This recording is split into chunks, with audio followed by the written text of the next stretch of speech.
¿Qué tal mis amigos? Mucho gusto. Aquí estamos nuevamente, miren, con un bonito video. Pues hoy queremos mejorar un poco más y aquí, como pueden ver, una bonita ardilla, ¿verdad? Que siempre se mantiene por estas tierras, pues es de nuestra tierra, ¿verdad? Y vemos cómo ella interactúa siempre, ¿verdad? Todos los días. Entonces la vemos por acá, pues creo que está un poco molesta o quizá llama a su pareja, ¿verdad? Porque vemos los ruidos que hace y la vemos posando para la cámara, ¿verdad? Gracias a Dios, pues hoy sí se dejó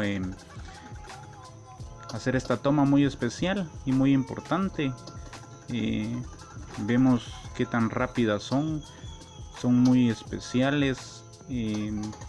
No les gusta que las vean, que las molesten, pues son de la naturaleza, como siempre hemos dicho, ¿verdad? Y en esta ocasión pues no nos no nos vio, entonces pudimos hacer las tomas especiales. Esperamos que nos sigan en nuestro canal, pues lo que queremos nosotros es ir mejorando día a día, ¿verdad? Los videos y las tomas especiales de la naturaleza para que ustedes los puedan ver desde donde nos sigan. Miren qué bonito cómo interactúa ella. Eh, Aquí es una rutina diaria que persigue, ¿verdad?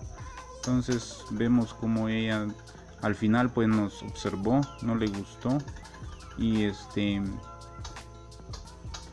fue como se fue escondiendo de nosotros.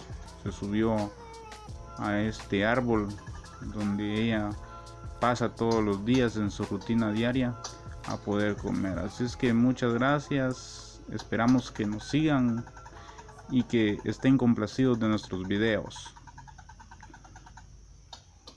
Así es pues, entonces que nos sigan, que se suscriban a nuestro canal, porque lo que queremos es ir mejorando cada día más. Muchas gracias, que Dios los bendiga.